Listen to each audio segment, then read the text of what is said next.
it was like I had these two voices in my head. I never could understand someone actually hurting themselves, because where I was from, you hurt somebody else. My name is Tracy Lewis, and I go to Emmanuel Baptist Church in Hattiesburg, Mississippi. I had never heard of anybody cutting on themselves before, so it was very unusual for me to be coming up and thinking about this kind of stuff. But it helped her. She said if she'd done somebody wrong or felt like she did, that it relieved that feeling inside of her. I grew up in a home, 3 daughters. And my dad always wanted a son, so I was very, very adamant about being the tomboy, so I could prove to my dad that I was accepting of his love, and it just never really seemed to be grasped. So my dad used to whip us with telegraph wire, and my mom used to dig her nails into our throats and our arms, and just. The verbal stuff, though, I think was worse than the physical stuff, because the verbal rhetoric that we got from our parents that were just a display of how we couldn't do anything right, and it just seemed like we didn't matter. I ended up realizing that pain made that emotional pain go away. So I went from scratching and clawing and pulling at my hair to digging my hands and my arms, to scratching at myself, and developing into cutting. And I noticed that every time it happened, it seemed like it needed to be deeper, it needed to be more cuts, it needed to be harder or bleed more or hurt more to be able to turn that pain away. And it just got to the point that it was overtaking my life. And by the age of 19, I was somewhere I shouldn't be. I had put myself in a really bad place, and somewhere I shouldn't be, and I was attacked by another man. And about 2 or 3 months later, I found out that I was pregnant. And because me and my husband had fought and argued, and we just really were so young, and we just did not know how to be married, that it really, really took a toll on us. And I never told him about the attack. So when I found out I was pregnant, it became even that much harder to try to tell him. I wanted to tell him, but it just, my mouth would not form the word. It just would not say it. And the first thing that everybody said in the delivery room was, "Oh my gosh, he looks just like his daddy." And that was just the biggest blessing at that point to me. But however, I still grieved. I went into a really bad depression. The fighting got worse in the marriage. The marriage was falling apart. And by the time my son was 20 months old, I cut again. And when I cut at that point, I decided to leave the marriage, because I did not want my son growing up and watching a crazy mama and turning out as bad or worse than me. So I left one night, and I left my son there, and with the understanding that, I would see him, anytime I wanted to. Then life hit, and reality hit in the face of a divorce, and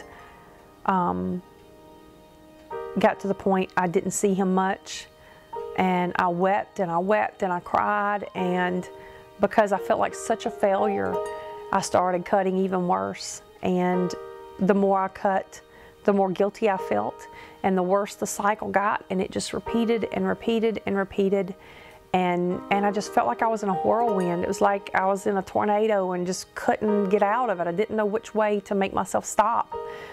And it finally got so bad at one point. I had wrecked my car, I was homeless, I was walking across town, all across town to try to go to my job, and but I had gotten so dark and so depressed and so hopeless that I literally walked out in the middle of a road in the middle of the night, and I just laid face down in the road, and I just prayed and prayed for God to send a car to run me over.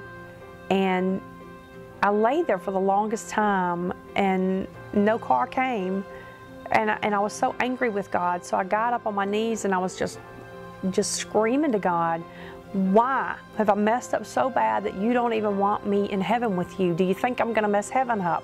What is wrong with me that you won't even take me home. Don't you know everybody will be so much better off? Everybody will be so much happier with me not in their lives. I'm just a disappointment to everybody.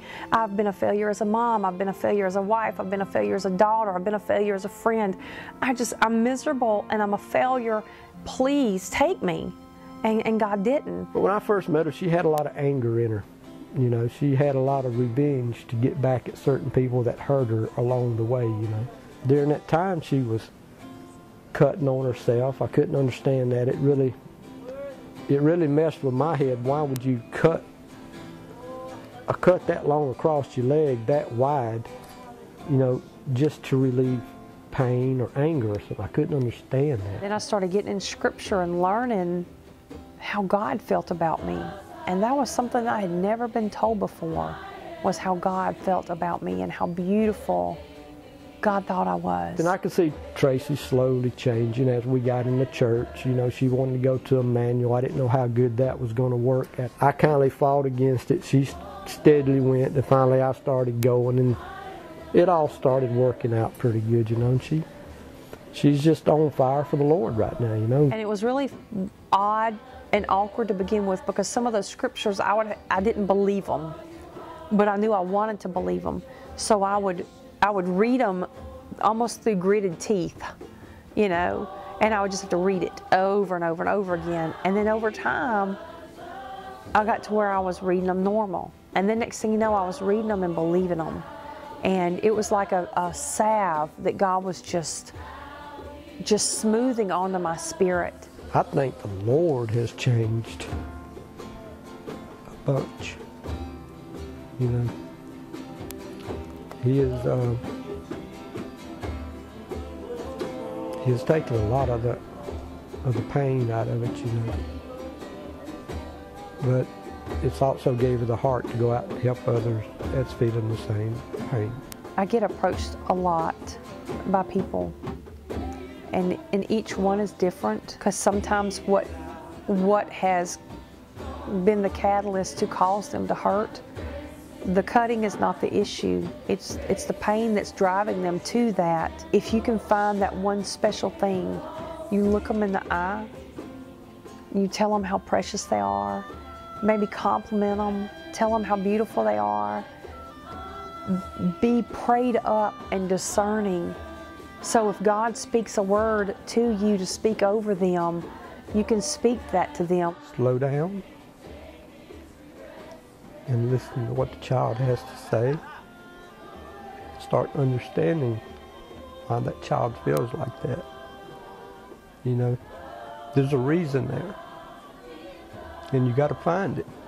Not by out of anger or beating them or making them stop. You can't make them stop. You got to do it in a loving way to find out what's wrong and seek out treatment.